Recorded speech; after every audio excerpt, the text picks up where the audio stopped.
It was the great Greek philosopher Plato who once said that the penalty for refusing to participate in politics is that you end up being governed by inferiors.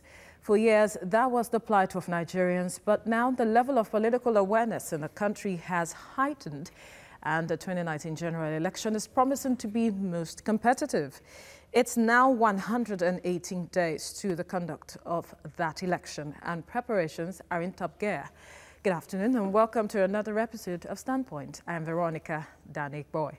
We will be beaming our searchlight on Nigerians gunning for political offices in 2019 and focus on the state of the nation. I have with me in the studio a member of the Lagos State House of Assembly representing Koshofe Constituency 2. He is also seeking re-election in 2019. Welcome to the studio, Honorable. Thank you very much. Good afternoon. All right, so by November 18, campaigns will kick off and Nigerians are eager to hear what political parties and their candidates have in store for them. The 2019 election will debut a crop of new Nigerians seeking elective positions for the first time, as well as the old breed. Well, you're seeking re-election in this coming elections to represent the people of Koshofe 2. How have you affected their lives since 2015? Well, thank you very much. To the glory of God, I've done my utmost best to give adequate, competent and proper representation to the good people of Koshofe Constituency 2. When you say adequate, how do you mean? You need to break it down. Well, adequate as in, the fact that I've done my utmost best, because the functions, the basic functions of a representative, a lawmaker, is to represent his people, to legislate on issues, to legitimize government actions of the executive, to appropriate funds for executive actions, and of course to perform oversight functions to see that funds so allocated are judiciously used.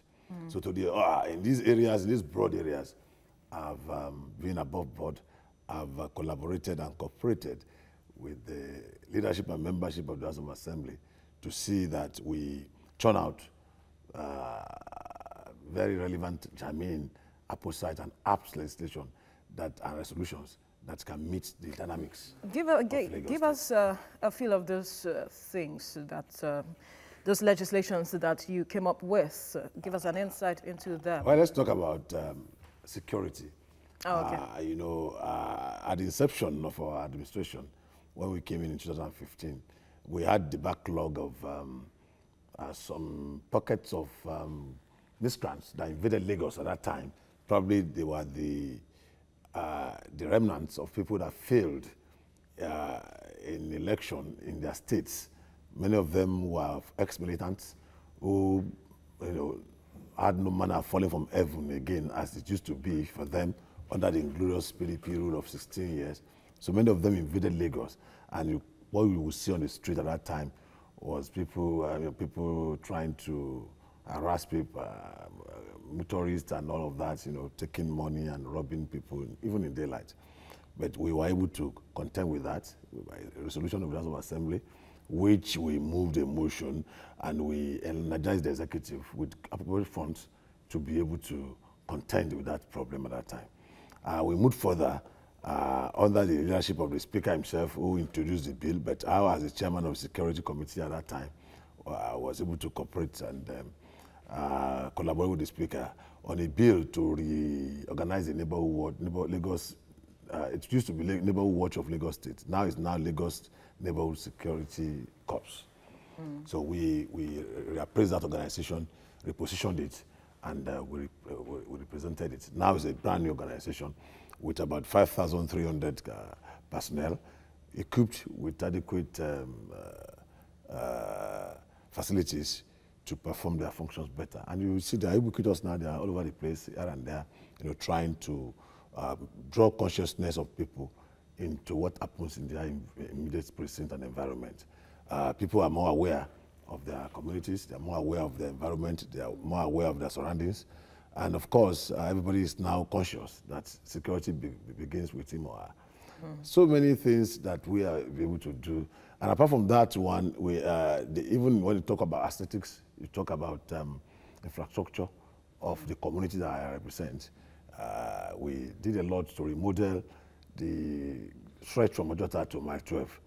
We were able to suggest to the governor of the state the need to control activities on that stretch of the road. Traffic then was almost impassable, and the snarl was bearable because there's still traffic on that road. well, it's because it's natural, because there are so many markets proliferated on that stretch, but we have reduced that to the barest minimum. Now, the traffic we have now is what is responsible for that was the onslaught of the rains, which dug so many holes onto the road.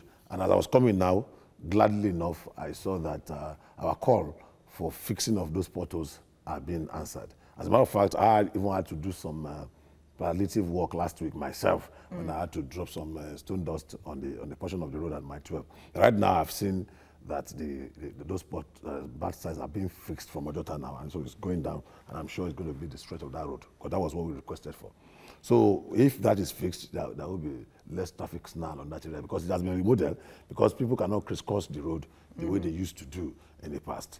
It wasn't like that before, and all those lay-bys that you are seeing on the road too, all those architecture that was that put in place are innovative, and they were the brainchildren of some of our thoughts, and we hope that they will make life easier for people in that area.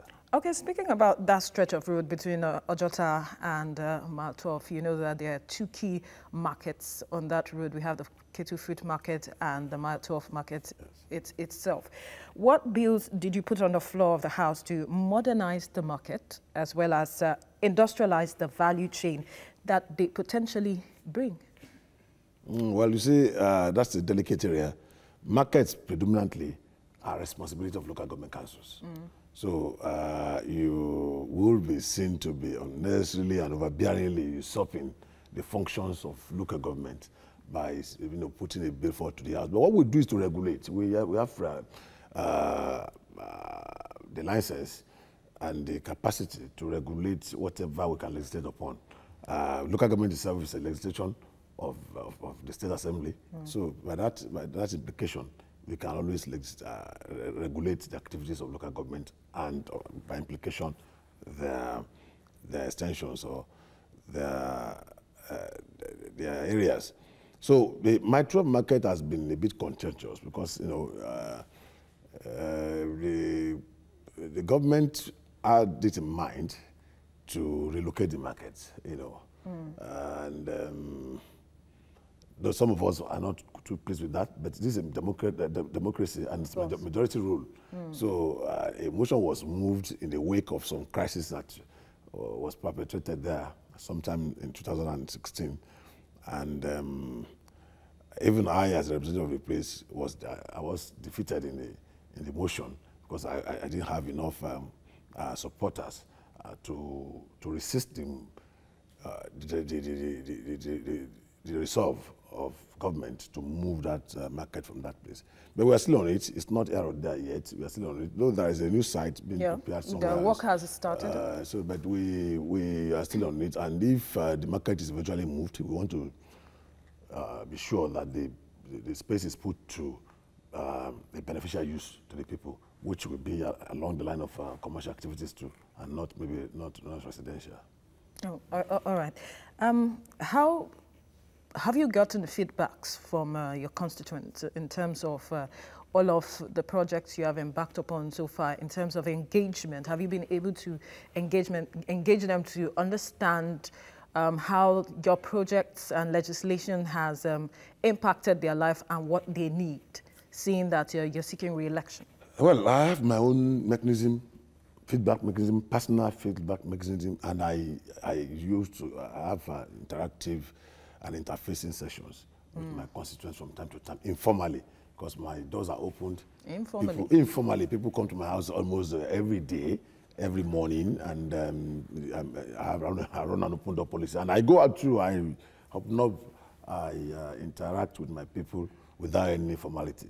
I attend social events, I attend communal events, and you find me ubiquitously everywhere in the community from time to time. So I'm not, I'm a grassroots politician, so I don't have to be far-fetched from them. So you see me easily and you talk to me without unnecessary officialdom. But beyond that is the fact that we do appreciation to the leadership of the House of Assembly headed by Right Honorable Mudashiru Ajayi-Obasa. There is a deliberate program put in place that we call the Stakeholders Interaction Forum that we hold once in a year. By that forum, we invite every critical stakeholder within our respective communities, and we hold that forum simultaneously at the same time, on the same day, across the state. And these critical stakeholders are expected to bring forward what their yearnings and aspirations in their respective localities are.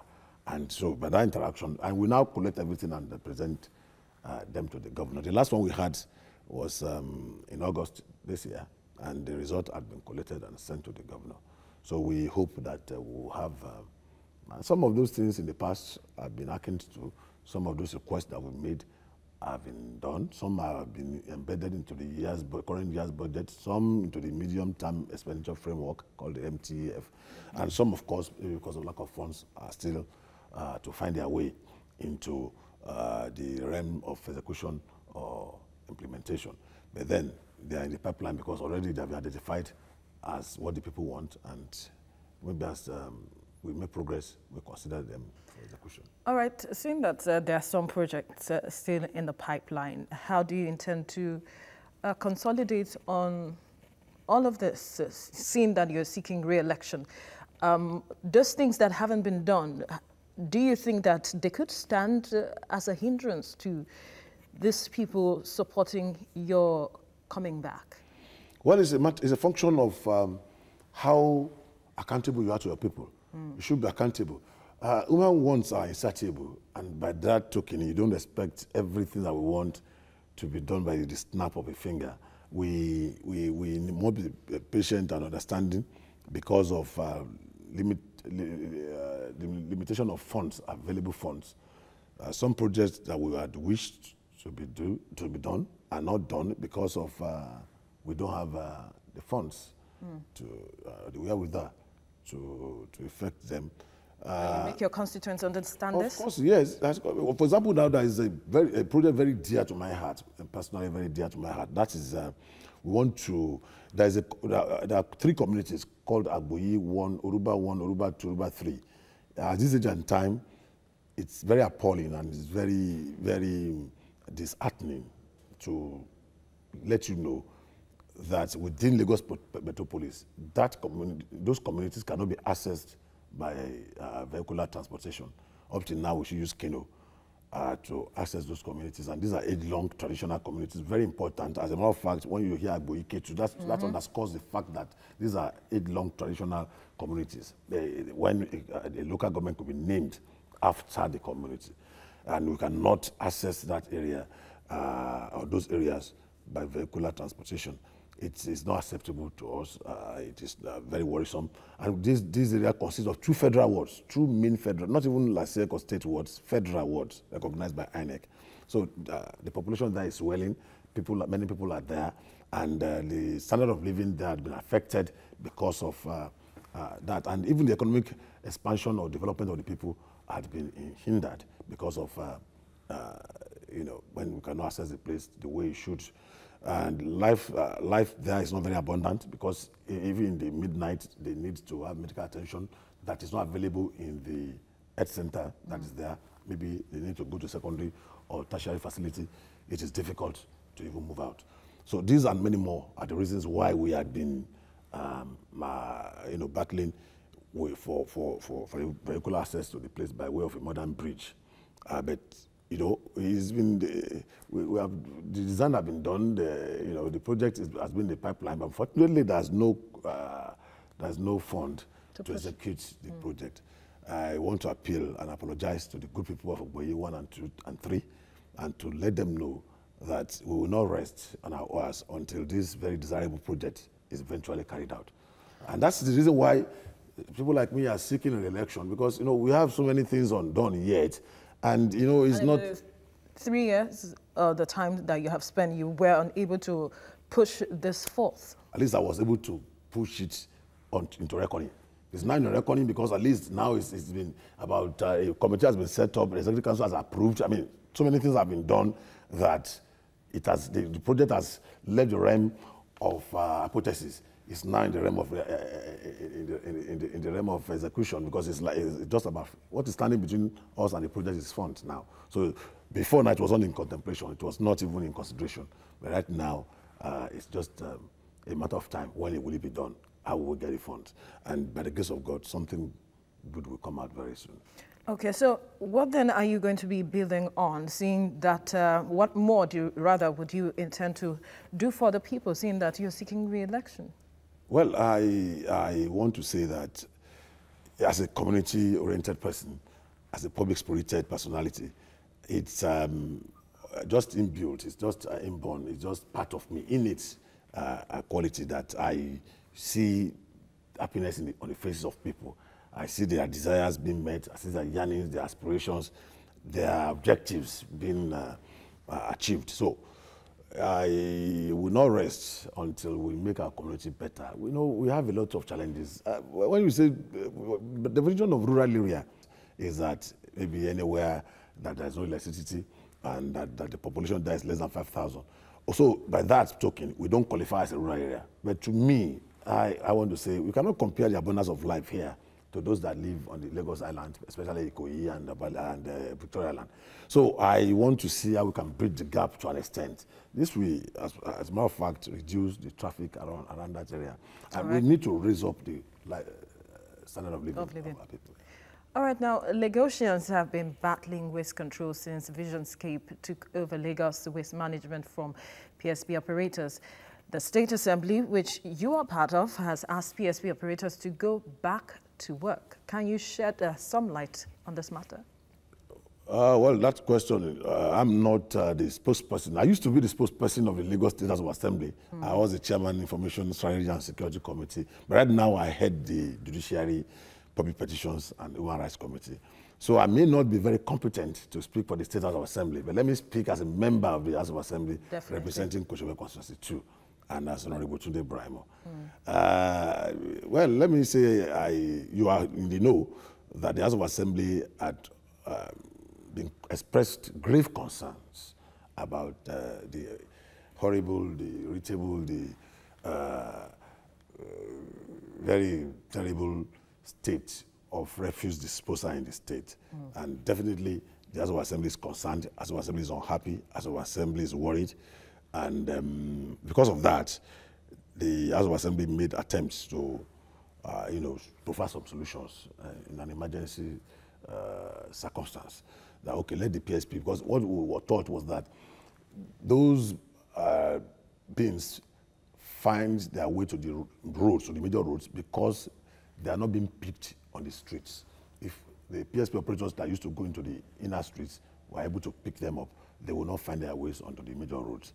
And the people of the areas push them to the major road, maybe to make it easy for whoever is going to collect them to collect them. But they become an eyesore. They become a kind of very unaesthetic, very unsightly scene to people, and pose a lot of dangers, health-wise, security-wise, a lot of that.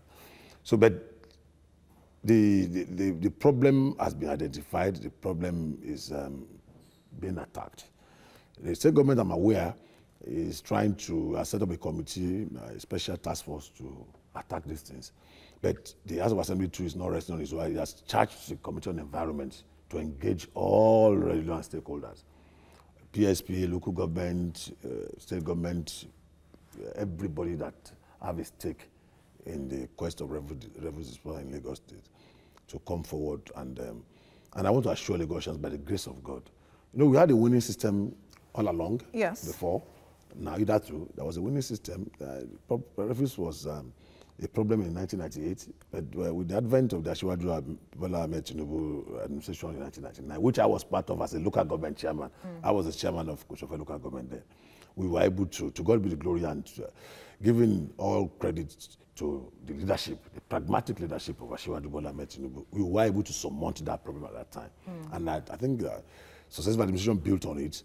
But you see, maybe out of quest for adventure or out of quest to make things better, something changed along the line about a year ago in Lagos State. But obviously, the that change has not been beneficial. And, because people raised alarm course, yes. regarding the issue litter, and the roads were littered with filth and all of that. I agree with you, and that's the truth. Yes. But then, when there's a problem, there is a solution. I want to assure you that, especially the House of Assembly, where I work, we are not satisfied. We are not happy with the situation. But now that the House is asking the PSP to come back to work, do they have the powers to order them back to work, and who is going to fund them?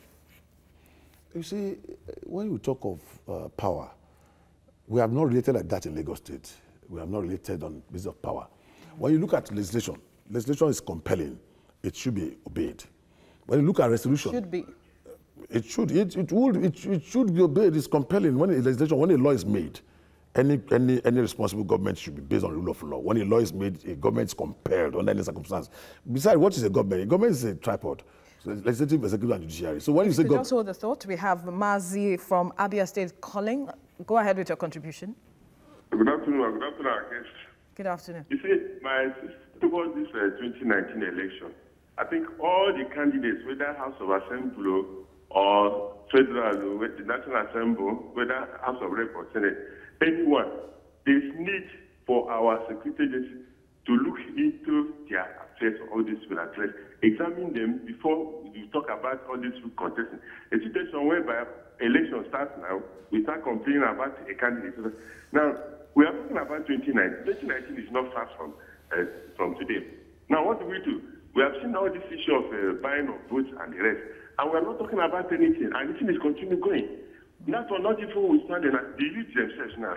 Are they prepared even to help and make sure that we have their felicitations, even the politicians themselves? So we have a lot of job to do. Now look at the issue when you go out, but after voting, you will not be hearing about these votes that are uncounted votes that want that people wrongly printed, which is very, very wrong, which means our level of illiteracy has to go into elections. All right, Mazi, point taking. Thank you so much for calling in. All right, go ahead. Okay, thank you. Like I was saying, the situation that is prevalent now, as far as refuse disposal or management in Lagos State is concerned, is not acceptable. It's not very palatable. But then there is a solution in the pipeline. By the grace of God, I want to appeal to Lagosians, and I want to beg Lagosians to bear with us. Our government is responsible. Our administration, our party has a manifesto to make life pleasant, life abundant for the people. But you are trying to address the issue. I asked the question with regards to, can the State House? Okay, yeah, you asked. Do they have the power? And I was trying to compel? I was trying to address that, and I was trying to let you know that much as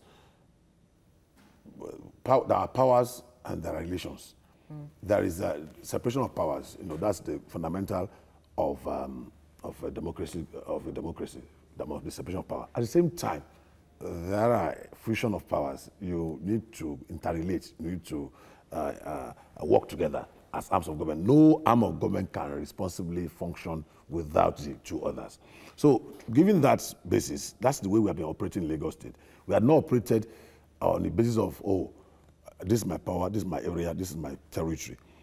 Most of the time we make resolutions. We have drawn agenda for the state executive. And that's why I said government is on a tripod of executive, legislature, and judiciary.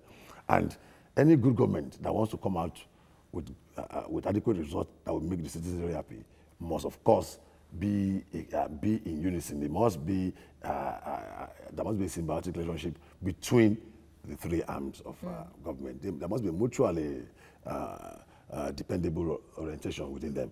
So the truth is that many a time, I spoke about security when we opened the program, how we drew agenda for the state government in terms of security, and we were able to allocate funds, slush funds for the IRS to combat the inglorious crime or the rise of the trend to rise in crime at that time.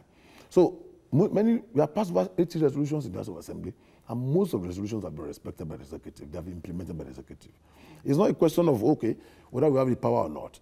Of course, the House of Assembly has power to, once there is a law, environmental management law of Lagos State, passed in 2016 or 2017, we have the power to to oversee, to oversee the implementation of that law.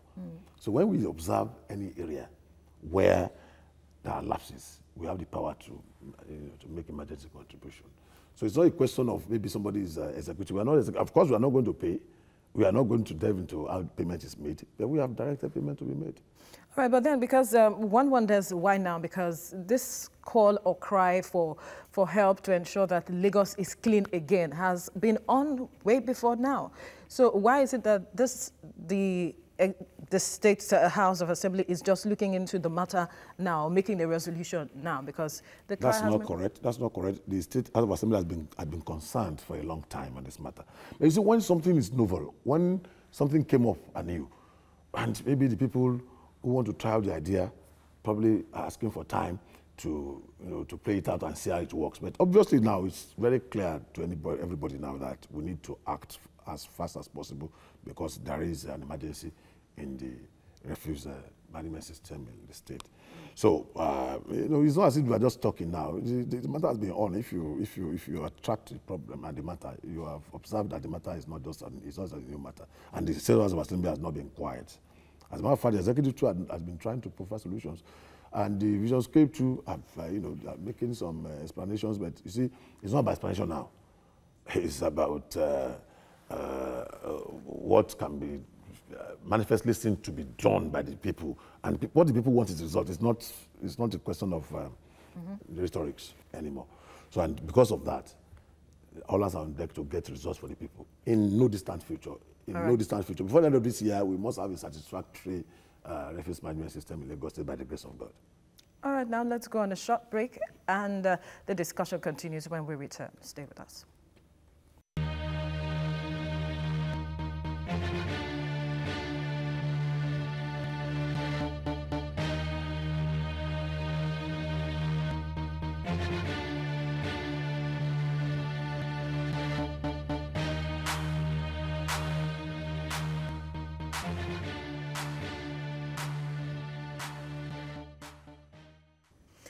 Well, the APC had problematic primaries in many states. In Zamfara, they might not field a governorship candidate. In Rivers, it was a battle between Transport Minister Rotimi Amaechi and Senator Magnus Abi. In Adamawa and Ogun states, the situation is no different. Why does it seem the ruling party is unable to put its house in order? Yeah, well, too much is given, much is expected. You expect where there's a large number of people, in the popular side, you expect there to be more people than where there is a minority. And you expect there to be, as the largest party in Africa now, you expect there to be some of these problems. I don't agree with you that the situation is not different, it's not different. You cannot generalize. What happened in Zamfara is quite different from what happened in Adamawa. What happened in Adamawa is quite different. But it's a crisis within the party. Well, crises are, I'm sorry to say, crises are normal within human interaction. But how we resolve them is what differentiates us from mere animals. Now, of course, inherent in our nature is that we should disagree. But when we disagree, the APC has enough conflict resolution mechanisms to resolve all conflicts.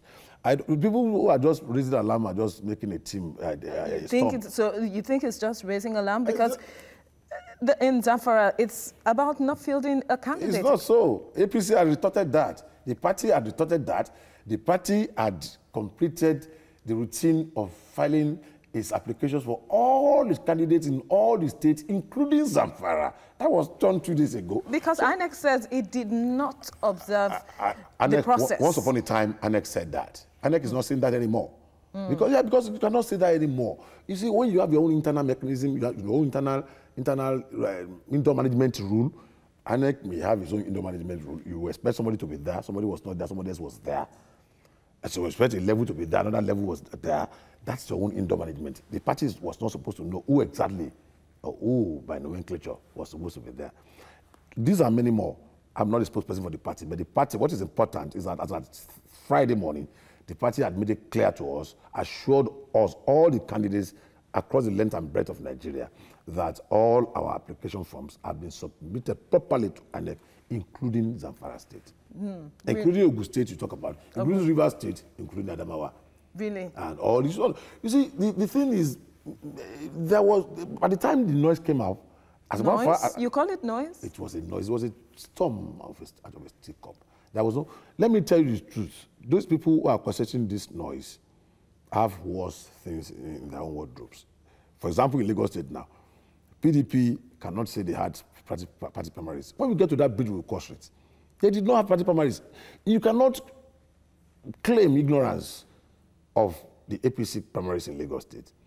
You may say it was, you know, rowdy, but it was not. But the truth of the matter is that in their own case, they just, you know, pen down some names on paper and without following any procedure known to law. Were you there when the primaries were taking place? We have evidence. We have evidence. We have evidence. And when we get to that bridge, we shall cross it. Honestly, I assure you of that. Don't let me let the cat out of the bag yet. We have evidence. But then this crisis happening within the party, there are talks about it could affect the fortunes of the party come 2019. Yeah, definitely. You see, when the party is large, I've told you, it's expected that there will be. But anybody who gets the ticket of the party knows that it's riding on a very veritable platform, and it makes it easier when you have a wide, a large, a big, a credible and veritable platform. It makes your quest to attain power easier. So, of course, the people are going to decide who gets what, but then your platform too helps a lot in you know, propagating you. So that's why there are those problems. But the party has good internal mechanisms to resolve the crisis. Really, we'll come to that. We have Lawrence on the line. Go ahead with your contribution, Lawrence. Yeah, good afternoon. Good afternoon. Yeah, how are you, Mr. Mr. Braimoh, how are you? Good afternoon, Mr. Lawrence. Good afternoon. I think what the moderator is terming as a crisis is not crisis. Okay. There must be challenges in every political party, and the media always leave the attitude of Nigeria when it comes for power struggle. I think what the media will help us to do now is to place the manifesto of each party on the table and develop questions on those areas. Party A, what are your manifesto? What do you have over for Nigeria? The party, any state that they have challenges, they will sort themselves out. Nigeria wants to know what Party A wants to do, what Party B wants to do. That will be our own interest. INEC is not the court of law. INEC cannot ban anybody from submitting candidates. And if they say so, the party will know the next thing to do. That is my contribution. Thank you. Thank you, Lawrence, for your contribution. Now, you talked about the party having good internal mechanism to resolve all this crisis. Yes. But then you see different factions, warring factions within the parties across the state. Now, in Rivers, there are two persons, like we talked about, who seem to be battling for the soul of the party. And then in Ogun State, there were two candidates that emerged, but in the end, one person, it was resolved that one person was picked, rather. Now, all of this, people expected that Adams Oshiomhole will be able to, you know, ensure that there is some sort of union within the party, everybody comes together and ensure that this crisis do not happen at all. So if there is a good internal mechanism, why are we seeing this sort of warring factions and people, you know, in crisis, bitter and angry? Well, let me first of all say that when two people contend for something, that's not factionalization of the party. That is contention of two individuals. When you talk of faction, it's a serious thing and it's a constitutional issue. And there is no faction known to anybody in APC. APC is one political party. Of course, in the build-up to electioneering or during electioneering, build-up to elections, there will be people, different people, you know, jostling or contending for one position or the other.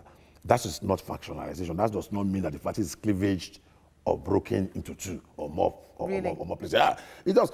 If you talk about Mechi, you talk about the other guy, Ben Senator Magnus Abi. These are individuals. In Ogun State, talk of Senator Governor Amosu and Dakwabiodu. They are individuals.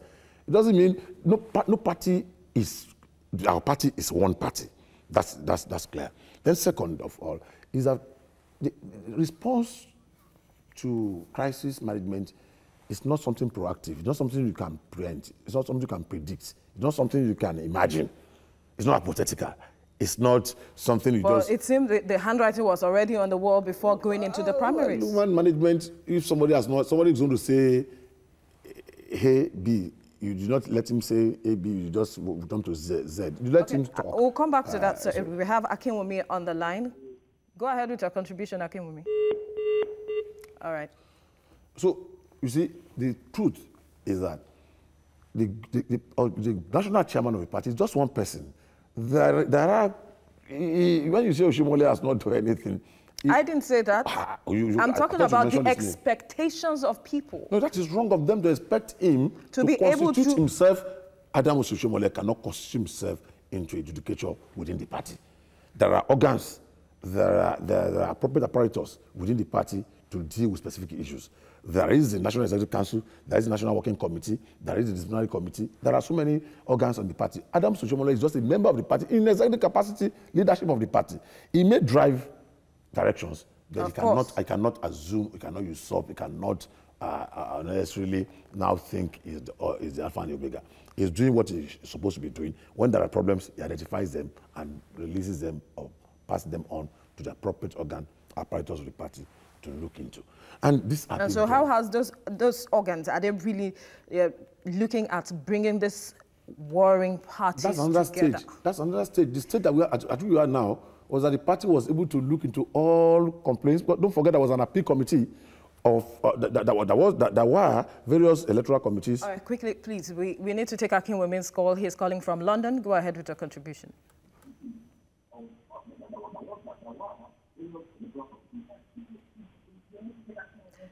Akinwumi, maybe you turn down the volume of your TV set so you can, make your contributions. Yeah, hello.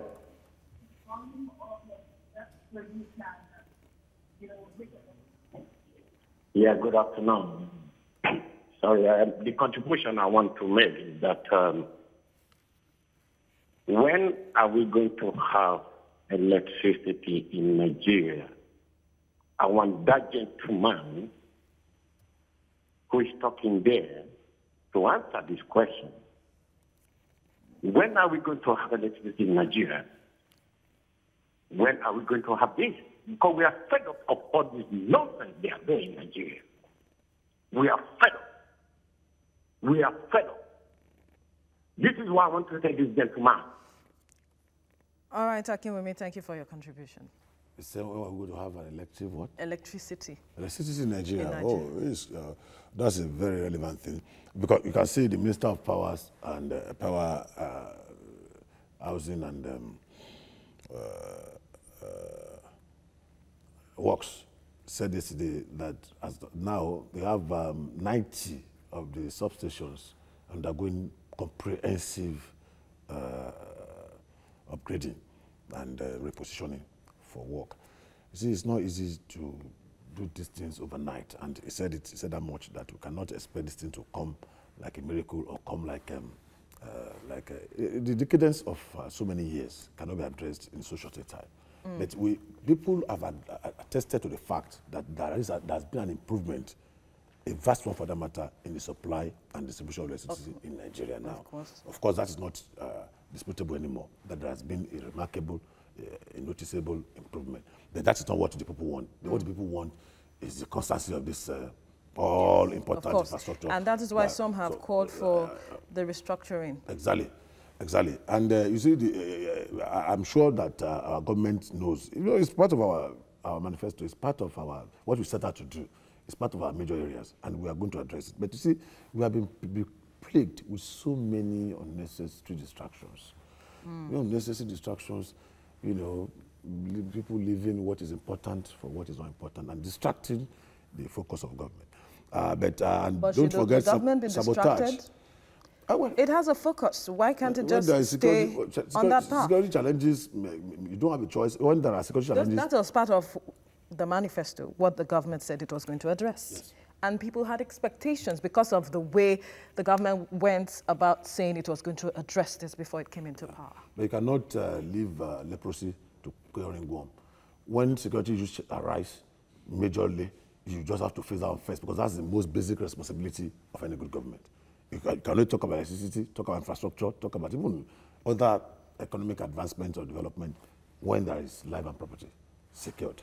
So when you are not secured, when there is no life to live, so what are we talking about? So these are middle things that we need to consider. And you can see the government has done so well when it comes to security of life and property in Nigeria. Really? We must, yeah, of course, yes. We must give it to the government. The fact that some miscreants, the urchins, went overboard by doing what is unknown, what has never been heard of in the history of war in the world, to kill aid workers, to kill people who are protected by all engagements of war, by all rules of war. Because even war has its own rules. Of course. So, and to go and do what they did shows that they deserve no mercy, and they are going to get the kind of treatment that they deserve. But they said that the government was not paying attention to them. That was why they decided to kill that aid worker, to see if the government would at least pay attention to them. There's no excuse to kill an aid worker. Of course, I agree. There's no excuse for anybody to do that. In the worst of wars in the world, it has never happened. And when this is done, it shows that they have actually crossed the Rubicon and they are expecting the worst. And to every action, there will be a reaction. And the government is not happy with that manner of barbarism, that manner. It's so shocking, so unexpected, because there were go-betweens within the two sides, and people are talking to them, and I don't know what they mean that nobody's paying attention to them. And they are talking to them that have been cooperation in the past along some lines. So if they felt they should now come up with such a barbaric act, and they did what they did, that's just an example of the destruction that perpetuates the entire system. But the truth is that the government is not resting on its oars, and the government is not looking back on delivering on its promises to people. But you see, there's sabotage in the country. But there has been calls that the security structure should be, there should be a restructuring of a security structure. And then there has been calls that the security chiefs, there should be an overhaul of the security chiefs. But do you think that will address the situation, and do you see that happening? Well, it depends. The president is the commander-in-chief, and he's aware, he's on top of this situation, he's aware of the idiosyncrasies of all these apparatus you're talking about and all these individuals you're talking about. People may make requests, some are arbitrary, with due respect, and some may just be unnecessary, because you don't, because you have a headache. Unnecessary? Because you have a headache does not mean you should cut off the head. The solution to headache will not be to remove the head. Okay. And so, I'm not saying restructuring is not important. Restructuring not only of security apparatus, of the whole policy. For example, with the man-state police, it's part of our own manifestos too, that we want the state police to happen. So, when you talk of security apparatus and restructuring of that, I'm not against that. And that is something that will happen sooner than later, very, very soon in the history. You've been saying soon. Soon, yes, I know, because it's soon that... Because, how soon? At the time, this matter came up to the front burner, even at the National Assembly, and it was making some progress before the individual politicking and, all these selfish interests came up, and the center is no longer holding for patriotic or altruistic considerations, even in the National Assembly. So these are some of the distractions I'm talking about. Because if you had been going the way we are going, and people had no individual, if you are a minority person, for example, why do you want to lord yourself over majority? Is that not converse to even ordinary reasoning? But when you want to use technicality, and you now sacrifice substance, you sacrifice justice on the altar of technicality, you left a majority side, you crossed to a minority side, and you are still holding on. And because you are holding on, you lack the moral courage, you lack the moral authority, to control. But is that what is important? The lives of Nigerians should be the focus, whether in majority or minority. Thank you. But who does that? Because they don't do that. Because once you are there, you are just there to preserve yourself. Now you're saying, okay, because I don't have to talk, you cannot remove me, I will sit there. Now I sit there doing it, because effectively, pragmatically, practically, I cannot control the people. I cannot control the people I'm supposed to control. I cannot be effectual as I would have been. But then, life goes on. It doesn't matter. Once I'm there, whether I'm making results or not. So, and these are the kind of distractions. They're endless that I spoke about. Until we develop our polity to a point where, if, for example, now I'm accused of something immoral, whether it's proved or not, to give room for people to even prove it, I am ready to resign my appointment as it obtains in advanced democracy in the world. And you get to that point when it's tight syndrome. But has our democracy grown to that level? That's what I'm saying. That's not until you get to that point, then we continue to have distractions and disturbances. All right, the battle for Aso Rock next year is looking like a two-horse race between President Buhari and Abubakar Atiku. Is the APC versus PDP, is it APC versus PDP once again, and does your party feel threatened? Definitely not. Well, I'm not taking the electorate for granted. The power, the sovereignty, the actual masters are the electorates, the good people of Nigeria, who hold the ace on who governs them. But I'm just presenting the scorecard to the good people of Nigeria. Look at the personalities that are involved. Let's even start from there. Look at the frugality of Buhari. Look at his sense of sincerity. Look at his altruism. Look at his patriotism. Look at the leadership by example that is exemplifying. Look at his traits. Look at the person that you are saying will threaten him. There's no, well, internationally, everybody knows what obtains, and we know the reputation of each of the personalities that are involved. Without going into details, without trying to denigrate anybody, I want to say that you cannot compare a Buhari to an Atiku. When it comes to, if you are purposeful, if you are sincere, if you really want there to be good governance in the country. Unless you want to return us back to the glorious era of chop and chop, and everybody takes according to what you can grab. If you want to be grabbing, well. But if you want, I'm not talking about grabbing, you're talking of pragmatic leadership, where the man, apart from his cattle and his old houses, I mean, you can see these are exemplifying things. The fact that it's not making the kind of progress that we expect.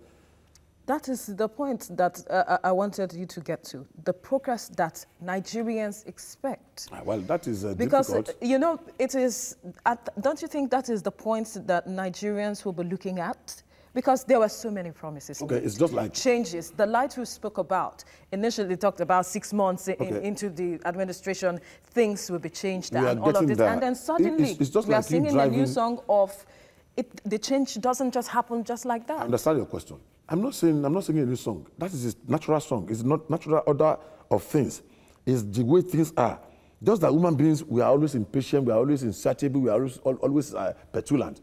If we are to take things naturally, when a child is born today, he cannot grow up and start running away, running about today.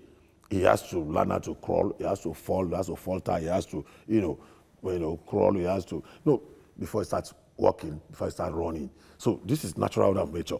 But when we want things dramatically, want things miraculously, want things like drama, Nollywood, then we have to be realistic. Like you going from Lagos to Ibadan, and you are on course. You got to Shagamu. You have 1 hour. You go to Shagamu in 30 minutes. So driver is not speeding enough. Let him go back to Lagos to pick another driver.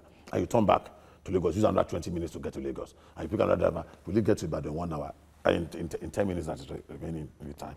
So the truth is that Buhari is on course. We will get to where we are going with a little patience. And he has said the fundamentals. What we need now. We have spent 3 years. Just 3 years, just 3. Can you compare that to 16 of another political party that, and this man that you're talking about had 8 of those years. So when you say 3 and 8, which is which? And of the vice president that have ruled Nigeria, I read the book, the 3 volumes of my watch. Obasanjo said of the vice president that had ruled Nigeria, pre his own administration and post his own administration, you could still see that his own vice president was the most engaged. He was the most consulted. He was the most involved in administration. And it was clear because the man was heading so many sensitive positions like PTDF, like this, like that, petroleum matters. Matters are extremely sensitive were given to him as portfolio. And what was the impact? Rather than, keeping some things in their own, in the Koyi and all of that we had so many stories about money being taken in and there. I drove to America and the Jefferson scandal. So we cannot compare the gentlemen. I want to appeal to Nigerians not to, because of impatience, truncate this worthy course that we are trading. We will get to where we are going by the grace of God with patience and with dedication, commitment, tolerance, and understanding. But then For the person of Atiku, he has drummed up support for the restructuring in all aspects of the country. But then the president, most Nigerians believe that the president doesn't seem to be buying into that idea. Atiku will be economical with the truth. It will be deceptive to dominate support for restructuring. His party does not recognize restructuring. To start with, his party does not recognize. The PDP is capitalist in nature. They are feudalist. The fewer the merrier. They are not like us in the progressive balance that want as many people as possible to be involved. They are just, feudalist. So his party does not recognize restructuring in any way. And they were there for 16 years anyway, and it's never happened.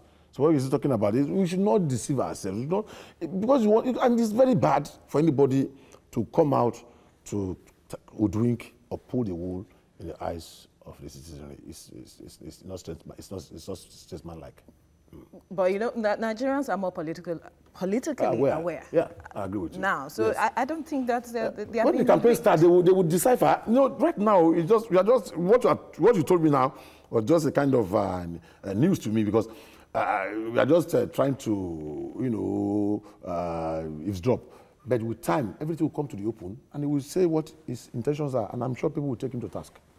Yeah. All right, we're about rounding up the program, so you have time now to give a passing shot to your constituents. Well, my parting shot to our constituents is that as we build up to another round of electioneering and eventually the elections, I want to appeal for tolerance, I want to appeal for patience, I want to appeal for understanding. I want to thank them for the support of the past, and I want to assure them that I know that we have a long way to go together. And I'm committed, I'm dedicated. I have no other thing to do than to serve diligently and conscientiously. So because of that, I want them to entrust their mandate in me again and my party, the All Progressive Congress, and that to assure them that we will not rest until the good of the people become better, and that the greatest happiness must go to the greatest number of our people. All right, I'm sure they are listening, and they will decide what decisions to make. But we must thank you, Honorable, for coming on the program. Thank you very much for having me.